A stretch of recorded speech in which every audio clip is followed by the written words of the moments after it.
প্রথম পাঠ। পাঠের বিষয় যিশু একজন দাস। ভালো, আমি প্রভু ও গুরু হইয়া যখন তোমাদের পা ধুইয়া দিলাম, তখন তোমাদেরও পরস্পর পা ধোয়ানো উচিত। পাওয়া যায় যোহন 13:14। দ্বিতীয় পাঠ। পাঠের বিষয় কালভেরির পথে।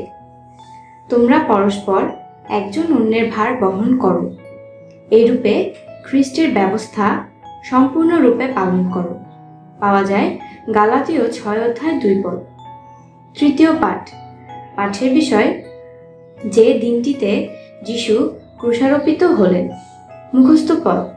কারণ ঈশ্বর জগৎকে এমন প্রেম করিলেন যে আপনার একজাত পুত্রকে দান করিলেন, যেন যে কেহ তাহাতে বিশ্বাস করে সে বিনষ্ট না হয়, কিন্তু অনন্ত জীবন পায়। পাওয়া যায় যোহন 3:16। চতুর্থ পাঠ। পাঠের বিষয় তিনি জীবিত। আর তিনি তাহাদিগকে কহিলেন, তোমরা সমুদয় জগতে যাও, সমস্ত সৃষ্টির নিকটে সুসমাচার প্রচার করো। পাওয়া যায় মার্ক 16:15। পঞ্চম পাঠ। পাঠের বিষয় তুমি কি আমাকে ভালোবাসো? পরে তিনি দ্বিতীয়বার তাহাকে কহিলেন, হে যোহনের পুত্র শিমন, তুমি কি আমাকে প্রেম করো? তিনি কহিলেন, হ্যাঁ প্রভু, আপনি জানেন আমি আপনাকে ভালোবাসি। তিনি তাহাকে কহিলেন, আমার মেষগণকে পালন করো। পাওয়া যায় যোহন 21:16। ষষ্ঠ পাঠ। পাঠের বিষয় নোহ একটি জাহাজ সৃষ্টি করেন। মুখস্থ পদ। তোমার ইষ্ট সাধন করিতে আমাকে শিক্ষা দাও, কেননা তুমিই আমার ঈশ্বর। পাওয়া যায় গীতসংহিতা 143:10। সপ্তম পাঠ। পাঠের বিষয় ভাসমান চিড়িয়াখানা। মুখস্থ পদ।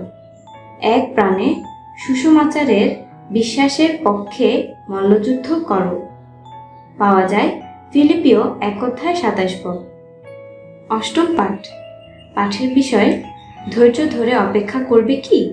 মুখস্থ পদ। আর আইসো, আমরা সৎকর্ম করিতে করিতে নিরুৎসাহ না হই, কেননা ক্লান্ত না হইলে যথাসময়ে শস্য পাইব। পাওয়া যায় গালাতীয় 6:9। নবম পাঠ।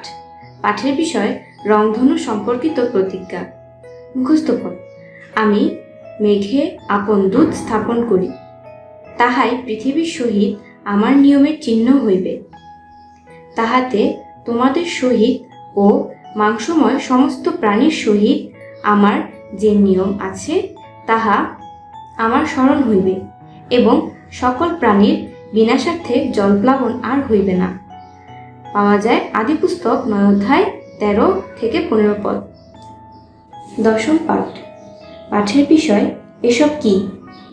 তুমি যদি বিশ্রামবার লঙ্ঘন হইতে আপন পা ফিরাও, যদি আমার পবিত্র দিনে নিজ অভিলাষের চেষ্টা না করো, যদি বিশ্রামবারকে আমোদদায়ক ও সদাপ্রভুর পবিত্র দিনকে গৌরবান্বিত বলো, এবং তোমার নিজ কার্য সাধন না করিয়া, নিজ অভিলাষ চেষ্টা না করিয়া, নিজ কথা না কহিয়া যদি তাহা গৌরবান্বিত করো, তবে তুমি সদাপ্রভুতে আমোদিত হইবে। পাওয়া যায় যিশায় 58:13। একাদশ পাঠ। পাঠের বিষয় সর্পদংশন। মুখস্থ পদ। ঈশ্বরের বিশ্বাস রাখো। পাওয়া যায় মার্ক 11:12। দ্বাদশ পাঠ। পাঠের বিষয় যে কথাগুলি স্মরণে রাখতে হবে। মুখস্থ পদ। তোমাদের সমস্ত হৃদয় ও সমস্ত প্রাণের সহিত তোমাদের ঈশ্বর সদাপ্রভুকে প্রেম ও তাহার সেবা করো। পাওয়া যায় দ্বিতীয় বিবরণ 11:13। ত্রয়োদশ পাঠ। পাঠের বিষয় বিলিয়ম এবং তার বাকশীল গাধা।